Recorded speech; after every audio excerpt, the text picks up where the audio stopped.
ನಿಮ್ಮ ಹಳೆ ಒಡವೆನ ಅಧಿಕ ಬೆಲೆಗೆ ಮಾರಬೇಕೆ? ಅಟಿಕಾಗೆ ಕಾಲ್ ಮಾಡಿ 8803000300. Attica gold company.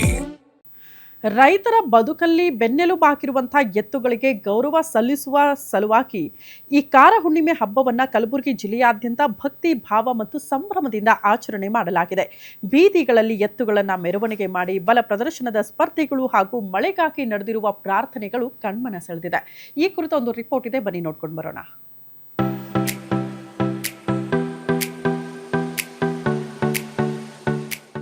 ಕೃಷಿ ಜೀವನ ಅವಿಭಾಜ್ಯ ಅಂಗವಾಗಿರುವ ಎತ್ತುಗಳಿಗೆ ಕೃತಜ್ಞತೆ ಸಲ್ಲಿಸುವ ಕಾರ ಹುಣ್ಣಿಮೆ ಹಬ್ಬ ಗ್ರಾಮೀಣ ಭಾಗಗಳಲ್ಲಿ ಸಡಗರದಿಂದ ನೆರವೇರಿತು. ಕಲಬುರಗಿ ಜಿಲ್ಲೆಯ ಚಂಬಗ ಗ್ರಾಮದಲ್ಲಿ ರೈತರು ತಮ್ಮ ಎತ್ತುಗಳಿಗೆ ಸ್ನಾನ ಮಾಡಿಸಿ ಕೊಂಬುಗಳಿಗೆ ಬಣ್ಣ ಹಚ್ಚಿ ಹೂವಿನ ಹಾರಗಳಿಂದ ಅಲಂಕರಿಸಿ ವಿಶೇಷ ಪೂಜೆ ಸಲ್ಲಿಸುವ ಮೂಲಕ ಸಂಭ್ರಮಿಸಿದ್ದಾರೆ.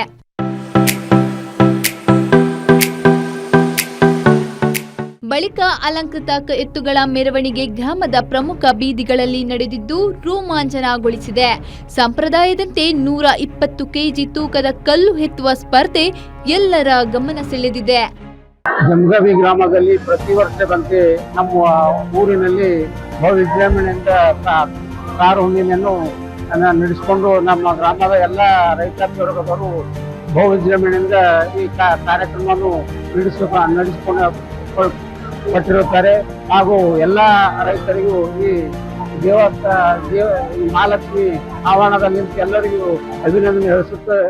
ಇನ್ನು ಮಳೆ ಕೊರತೆಯಿಂದ ಕೃಷಿ ಚಟುವಟಿಕೆಗಳು ಹಿನ್ನಡೆ ಕಂಡಿದ್ದರೂ ಗ್ರಾಮೀಣ ಸಂಸ್ಕೃತಿ ಮತ್ತು ಸಂಪ್ರದಾಯವನ್ನು ಜೀವಂತವಾಗಿಡಲು ನಿಟ್ಟಿನಲ್ಲಿ ರೈತರು ಹಬ್ಬವನ್ನ ಅತ್ಯಂತ ಅರ್ಥಪೂರ್ಣವಾಗಿ ಆಚರಿಸಿದರು.